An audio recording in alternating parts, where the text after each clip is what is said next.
सर्दी में घर पर ही इन आसनों के अभ्यास कर शरीर को सक्रिय बनाएं। नमस्कार, दादी योगा चैनल में आपका स्वागत है। देखिए, सर्दी में हमारा शरीर कम सक्रिय होता है क्योंकि हम ज़्यादातर अपना समय एक जगह बैठे बैठे, क्योंकि सर्दी लगती है तो एक जगह बैठे रहते हैं, तो हमारा मूवमेंट कम होता है। इससे रक्त संचार धीमा होता है, और जब रक्त संचार धीमा होता है तो इम्यूनिटी कमजोर होने लगती है, क्योंकि शरीर को सक्रिय करना बहुत जरूरी है। और जब शरीर सक्रिय रहेगा तो रक्त संचार सही ढंग से होगा, शरीर की सभी कोशिकाओं को रक्त मिलेगा, वे अपना काम प्रभावी ढंग से करेंगी। तो आपको इसके लिए क्या क्या करना चाहिए, और खास करके 60 प्लस वालों के लिए, क्योंकि 60 प्लस वाले सोचते हैं अब हमको क्या करना है, घर का काम तो दूसरे लोग कर रहे होते हैं, तो आराम से रजाई में बैठे रहते हैं। ऐसा नहीं है, उन एक जगह बैठे रहने से शरीर के जोड़ों में जकड़न आ जाती, दर्द होने लगता है। तो करना सभी को है, चाहे वह 60 प्लस हो चाहे कम उम्र का है, करना सबको चाहिए। सबसे पहले मैं आपसे बोलूंगी सूर्य नमस्कार। सूर्य नमस्कार करने से एक तो आपकी इम्यूनिटी स्ट्रांग होगी, हड्डियां मजबूत होगी, रक्त संचार पूरे शरीर में तेज होने लगता है। इससे शरीर सक्रिय होता है और ऊर्जावान महसूस करता है। तो सूर्य नमस्कार कैसे करना है? उगते सूरज के सामने, उससे आपको विटामिन डी भी मिलेगा। उगते सूरज के सामने करेंगे तो विटामिन डी तो हड्डियों के लिए तो जरूरी है ही, और उसके अलावा भी उसका बहुत काम है। तो इसलिए हमको उगते सूरज के सामने करेंगे तो अधिक लाभ है। उसी ओर मुंह करके करना है, लेकिन अगर मान लीजिए आपके पास उस समय नहीं है तो अस्त होते सूरज के सामने भी कर सकते हैं, लेकिन हमेशा सूर्य की तरफ मुंह करके करते हैं। तो मैं आपको बताऊं, सूर्य नमस्कार के लिए जरूरी नहीं है कि आप पूरे परफेक्शन के संग कर पाए, क्योंकि 60 प्लस वालों के लिए थोड़ा मुश्किल है कि वो पूरे परफेक्शन के संग पोज बनाए, लेकिन आप बनाते बनाते बना लेंगे। पर जो लोग पहले से कर रहे हैं उनके लिए तो मुश्किल नहीं है। नमस्कार आसन से शुरू करते हैं। सांस भरते हुए पीछे, breathe out, breathe in, breathe out, breathe in, breathe out, breathe in, breathe out, breathe in, breathe out। बस इसका आपको 6 बार कम से कम अभ्यास करना है। 6 बार भी कर लेंगे ना, 6 बार करने में आप धीरे भी करेंगे तो 2 मिनट लगेगा बस। अगर ज्यादा करते हैं तो बहुत अच्छा है, क्योंकि इससे पूरे शरीर में रक्त का संचार तेज हो जाता है। वही तो हमें करना है। इसके बाद मैं आपसे बोलूंगी 2 अभ्यास और। तिर्यक ताड़ासन, फिंगर्स को इंटरलॉक करें, सांस भरते हुए हाथ ऊपर ले जाए, बेंड योर राइट साइड। अब ध्यान जहां खिंचाव आ रहा है वहां ले जाए और लंबी गहरी श्वास ले। अपनी क्षमता के अनुसार आधा मिनट रुके, अगर अभी आप कम रुक पा रहे हैं तो कम रुकिए। सांस भरते हुए सीधे और ब्रीद आउट अपोजिट साइड। जितनी देर आप उधर खड़े हुए हैं उतनी काउंटिंग में इधर भी रुके। फिर से सांस भरते हुए सीधे, breathe out, hands come down. इसी के बाद एक अभ्यास और बताऊंगी, वीरभद्रासन। इससे पूरे शरीर में खिंचाव आता है, बहुत अच्छा। इसमें भी रक्त का संचार बहुत तेज होता है, हड्डियां मजबूत होती है इसके अभ्यास से।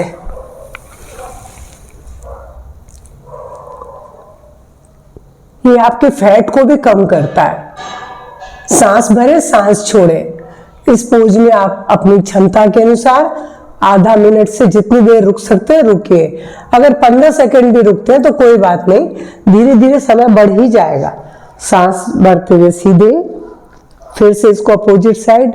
पूरी सांस भरे, लंबी गहरी श्वास ले, छोड़े और ब्रीद आउट करते हुए रिलैक्स हो जाए। बस मैं आपको 2 ही आसन बता रही हूँ खड़े होके जो आपको करना है। अब मैं आपसे बोलूंगी सबसे पहले बटरफ्लाई। क्योंकि 60+ वालों के लिए बहुत ज़रूरी है। वैसे तो ये सबके लिए बटरफ्लाई ज़रूरी है, क्योंकि हमारे इस हिप जॉइंट की कोई और एक्सरसाइज नहीं है बहुत ज़्यादा, न इसका कोई बहुत काम है। घुटने का तो पड़ता है, एंकल का पड़ता है, हाथों का पड़ता है, मगर इसका नहीं है। तो इसलिए यहाँ पर आधे मिनट के लिए आप बटरफ्लाई कर लीजिए पहले, और उसके बाद शशांक आसन। शशांक आसन एक तो तनाव को कम करेगा, अगर ब्लड प्रेशर है तो उसके लिए भी बहुत अच्छा है, और साथ ही साथ डाइजेशन को इम्प्रूव करता है। हमें डाइजेशन को भी देखना है कि जैसे जैसे उम्र बढ़ती है डाइजेशन कमजोर होता है। इसके लिए सांस भरते हुए हाथ को उठाए और ब्रीथ आउट करते हुए फॉरवर्ड बेंडिंग में आ जाए। अपनी क्षमता के अनुसार झुके, आपसे जितना झुकते बने। और यहाँ भी 2 मिनट इस आसन में आराम से रुका जाता है, और लंबी गहरी श्वास लेंगे, छोड़ेंगे, श्वास प्रश्वास के साथ इस पोज में रुक सकते हैं। और सांस भरते हुए सीधे। अगर आपको बहुत तेज कमर दर्द है तो कोई बात नहीं, हथेली को यहाँ टिकाए और ऐसे हाथ सरकाते हुए ले जाए, तो आपको कमर में दर्द नहीं लगेगा, और ऐसे ही सरकाते हुए लेके आ जाए। तो ये था शशांक आसन। जाते हुए सांस छोड़ना है, आते हुए सांस भरना है, इतना ध्यान रखना है। इसके बाद में वक्रासन का एक अभ्यास बता रही हूँ, जो आपके लीवर को तो हेल्दी रखेगा, स्पाइन को हेल्दी रखेगा, और डाइजेशन, पैनक्रियाज, आपको डायबिटीज से भी बचाता है। अगर है तो उसे ठीक करने की इसमें ताकत भी है। इसके लिए क्या करेंगे, देखिए दोनों पांव फैलाया, राइट को उठा के लेफ्ट के बगल में खड़ा कर दिया, बस घुटने के बगल में टिका दिया। अब अपने लेफ्ट हैंड को इधर से लाके पेट को पकड़ लिया और पीछे मुड़ गए। आप देख रहे हैं अभी पैनक्रियाज का हेड दब रहा है, लीवर दब रहा है, आपकी आंतें भी दब रही हैं। इतने ऑर्गन इससे हेल्दी हो रहे हैं। और इसमें आप आधा मिनट जरूर रुके, सांस भरते हुए सीधे। इसी को दूसरे पांव से करेंगे तो पैनक्रियाज का टेल भी दबेगा इससे। अब आप देखिए स्पाइन कितनी अच्छी ट्विस्ट हुई है।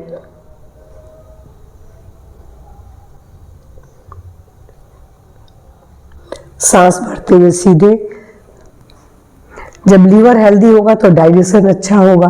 तो ये 2 आसन मैंने अभी आपको बताया कि बैठ के हैं। अब एक भुजंग आसन बोलूंगी, उल्टे लेट के। अगर आपको हार्निया की शिकायत है तो इस आसन को छोड़ दें, और नहीं तो इस आसन को जरूर करें, बहुत अच्छा आसन है। ये आपकी पीठ के दर्द से, कमर दर्द से, सर्वाइकल से, सबसे बचाता है। लंग्स को हेल्दी रखता है, डाइजेशन को इम्प्रूव करता है। सांस भरते हुए उठेंगे और यहाँ लंबी गहरी सांस ले, छोड़े।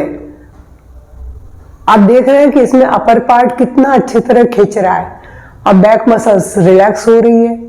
अब यहाँ आधा से 1 मिनट रुके, ब्रीद आउट करके नीचे आ जाएं। इस अभ्यास को आप 2-3 बार भी करेंगे तो आपको अधिक लाभ मिलेगा। अब इस आसन के बाद सिर्फ एक अभ्यास बोलूंगी, पवन मुक्त आसन। इसको आप पवन मुक्त आसन, पवन मुक्त क्रिया की तरह भी कर, स्विंग की तरह भी कर सकते हैं। अभी तो मैं आसन बता रही हूँ। देखिए आसन तो ऐसे है, अगर गर्दन में आपको सर्वाइकल है तो गर्दन को नीचे छोड़ दें, बस दोनों पैरों को छाती से चिपका लें। और अगर आप स्विंग कर सकते हैं तो आपको पेट और पीठ दोनों की मसाज होगी, जो आपको पीठ को भी रिलैक्स करेगा और पेट के लिए भी अच्छा है। ऐसे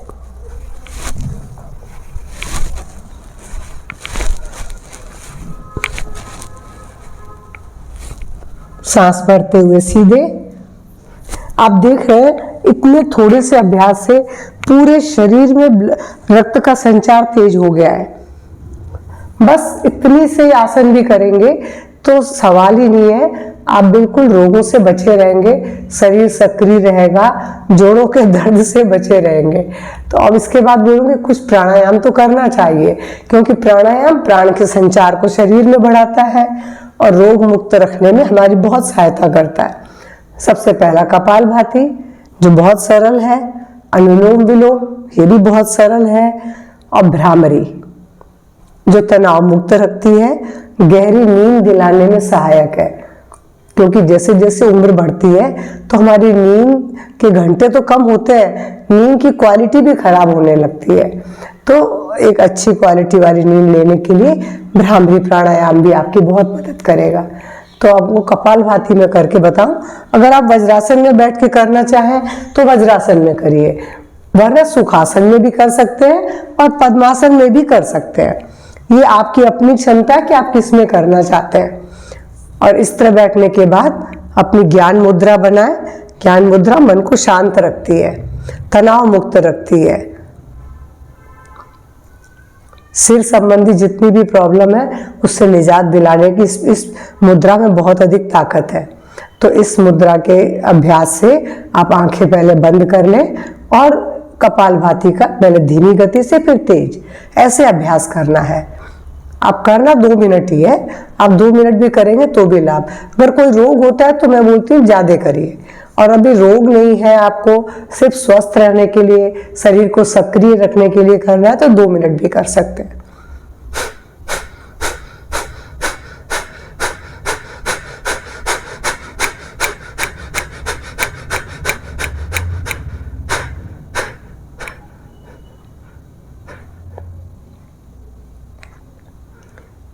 बस धीमी गति से शुरू करके तेज किया, फिर वापस धीमा करके बंद कर दिया। इस तरह आपको लगातार 2 मिनट भी नहीं कर पाते हैं तो जितनी देर भी कर पा रहे हैं करिए। इसका बार बार रिपीटेशन कर लीजिए ताकि 2 मिनट आपका अवधि पूरी हो जाए। इसके बाद अनुलोम विलोम तो एक ही बार में आप 2 मिनट कर सकते हैं। इस हाथ से तो ज्ञान मुद्रा बनी हुई है, इससे नासिका मुद्रा बनाए। राइट नोज को बंद कर दें, लेफ्ट से लिया, राइट से छोड़ा, राइट से लिया, लेफ्ट से छोड़ा। इस क्रम को 2 मिनट तक चलाना है।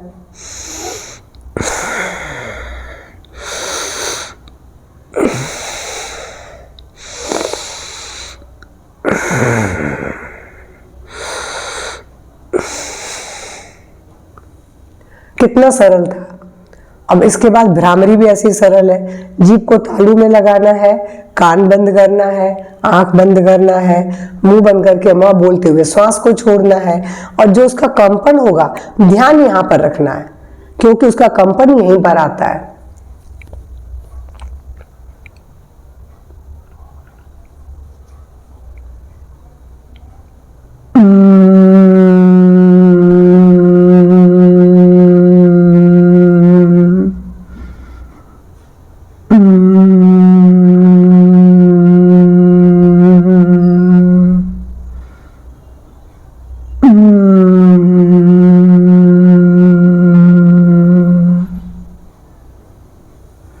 मैंने 3 बार किया है, आप 7 से 9 बार करें। और अगर नींद के लिए करना है आपको तो इसका अभ्यास रात में बिस्तर में सोने से पहले करें, लेट के भी कर सकते हैं।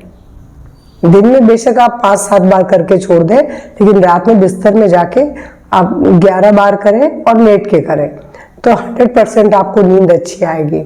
इसके बाद आप 2 मिनट के लिए ओम चांटिंग भी करें, जिससे मन शांत तो होगा, आपको ईश्वर के करीब आने की अनुभूति भी होगी। ओम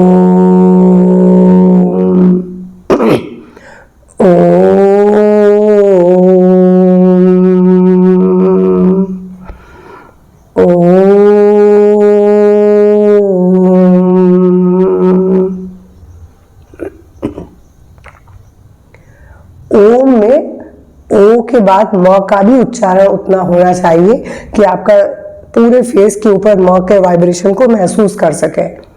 ओ आपके निचले पूरे डाइजेशन को अच्छा रखता है, हार्ट को अच्छा रखता है, लेकिन म हमारे ब्रेन को अच्छा रखता है। इसलिए आप इसका भी अभ्यास ध्यान से, बहुत से लोग खाली ओ ही बोलते चले जाते हैं और म को स्किप कर देते हैं, ऐसा नहीं करेंगे।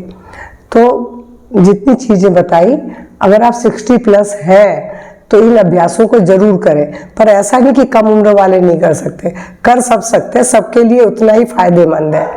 तो मेरा आज का वीडियो कैसा लगा?